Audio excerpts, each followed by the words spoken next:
Hello guys, তোমরা সবাই কেরম আছো? আশা করি সবাই ভালো আছো আর আমিও ভালো আছি। দেখো গাইস, আবার সেই আমার বান্ধবীর বিয়ের ভিডিওটা নিয়ে চলে আইছি। তোমরা এর আগের ভিডিওতে দেখছিলে যে ওর হাতের মেহেন্দির ভিডিওটা ছাড়িছিলাম। আজকে দেখো ওর বান্ধবীর বিয়ে। আমি যাইয়ে দেখি কি ভাবিছি, কি কব, ভয় পেয়ে গেছি, মনে ধড়াস করে উঠছে। আমি ভাবিছি মনে এই কারা সাংবাদিকরা চলে এসেছে, এনে দেই কি না সাংবাদিক না, ফটো তুলতে এসে কাকুরা দাদারা, কি কবার আমার বান্ধবী দেও পোজ দেওয়ার মাস্টার এইভাবে একটুখানি ঘুরে বসতেছে, ওইভাবে ফিরে তাকাচ্ছে, তাকির মানে শেষ নাই। ওই ধরো সাইডই মনে হচ্ছে টিভিতে উঠে গেছে। ওরে বাবা, তো সেই ব্যাপার, কি কব, ব্রিজ জ্বালায় যাতেই পারতেছি না। আইসি বান্ধবীর বিয়েতে তো একটা গিফট দেবো, কি আম্বাই দেবো, দেখো দিন কেরম বীর, ওর কাছে মনে হয় যাতে পারতেছে না। আর এই দাদাগুলো ক্যামেরা নিয়ে সামনে দাঁড়াচ্ছে। লাস্টে গিলাম, একটু দিলাম গিফটটা, কিন্তু এত লোকের ব্রিজ জ্বালায় আমার কুনার মধ্যে ঠেসে যাতে হলো। লোকের মধ্যে কি কব, দুঃখের জ্বালায় বান্ধবীর সাথে একটা ছবি তুলতে পারলাম না বলে আইসে এনে একটু বসে দাঁতটা মেলায় নিলাম। কি আর কব, আমার মা রে দেখবা পাশে বসে রয়েছে, আমার মার কোলে আমার এখন বান্ধবী এসে বসছে।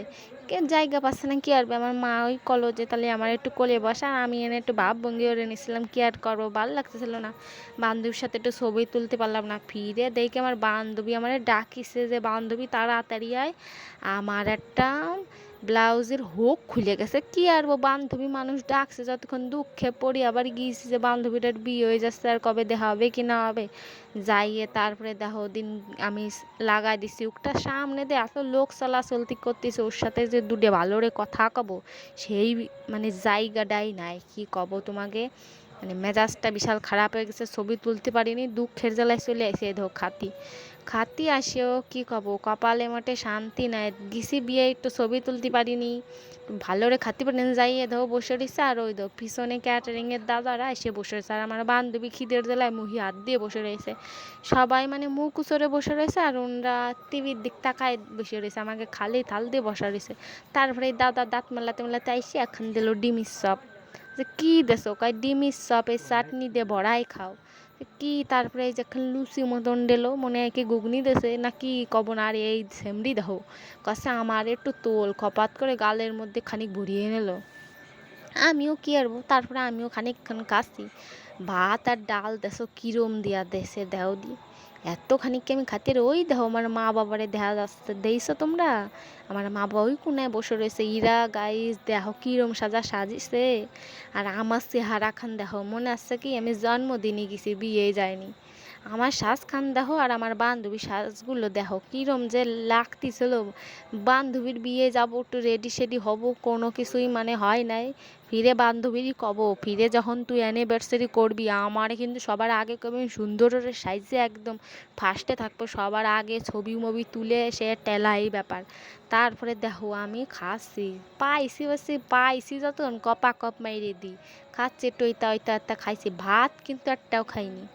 ভাত একটাও খাইনি, মাংস খাইছি, চিপস খাইছি, শুষা খাইছি, মানে আর যাবতীয় যত জিনিস দিছে সব খাইছি। কিন্তু আমার পাশে যে সেমরি বইছিল, ওই সেমরি মাঠে আমার জ্বালায় খাই ফেলছে। একটু জল ঢেলে দে, একটু এ কর, একটু তা কার, একটু লেবু চাই দে, একটু এ চাই দে, তা চাই দে, দাও গিলাসখান আমার সামনের উপরে থবে। এত কষি গিলাসটা সরাই তো থবে না, কিছুতেই থবে না, সব সময় আমার সামনেই থবে। ফিরে আমি দেখে আমি নিজ ইচ্ছায় সরাই দিলাম।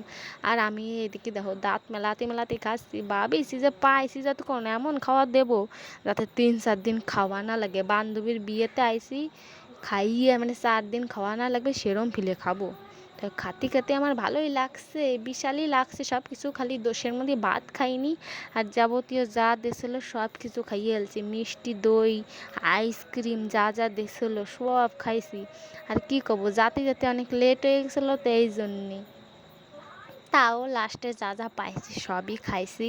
তা খাইয়ে দেখো মোটামুটি আমার পেট প্রায় ভরার পজিশনে আইসে পারে নাই। তারপরে নিয়ে আসতেছে মিষ্টি, নিয়ে আসছে চাটনি আবার আমের চাটনি, জালি আম, আমি আর বড়াই খাচ্ছিলাম। তারপরে নিয়ে আসছে পাঁপড় দিয়ে চাটনি খাতি যা ভাল লাগে আমার, তোমাকে কি কব, আমার জম্বের ভাল লাগে। তোমরা কিডা কিডা চাটনি দিয়ে পাঁপড় দিয়ে একসাথে বড়াই খাও, আমার একটু কিন্তু কমেন্ট কইয়া। আমি এদিকে দেখো বড়াই খাচ্ছি, ভাত খাইনি কি আর, ও পেট তো বাড়াতে হবে, চাটনি দিয়ে পাঁপড় দিয়ে বড়াই খাচ্ছে এদিকে। ফিরে আর একখান দাদা নিয়ে আসে মিষ্টি। মিষ্টিও আমি খাই, মানে বেশি যে জন্মের খাওয়া খাবো এরকম খাই না, অল্প 2-1টা খাই, তারপরে নিলাম একটা মিষ্টি, ঝোলটা চিপড়োই খাই। ঝোল খেতে মানে ভাল লাগে না, কি কব, আমার একটা বিশ্রী একটা ব্যাপার। তারপর নিয়েছে আইসক্রিম, আর এই সেমডি ওটা দেখো, এনে জল দে সেনে জল দে, 2ডে মিষ্টি কপাত কপাত করে গালের মধ্যে ভরে নিছি। মিষ্টি সারাসারি মধ্যে নেয়, দেখো আমার থালের অবস্থাখান দেখো, আমার থালের অবস্থাখান দেখো, আমার বান্ধবীর থালের অবস্থাখান দেখো, কি অবস্থা। ওরা কি সুন্দর খাইছে আর আমি দেখো কত সুন্দর খাইছি। তাই গাইস, লাস্টে দেখো কেউ ছিল না, আমরা সবার লাস্টে খাইছি। ফুচকা পুরো ফাঁকা, কোনো লোক নেই।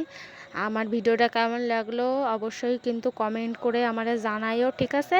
তোমরা সবাই ভালো থেকো, টাটা বাই বাই। আর আমার বান্ধবীর সবাই একটু আশীর্বাদ করো যেন সুখী জীবন কাটাতে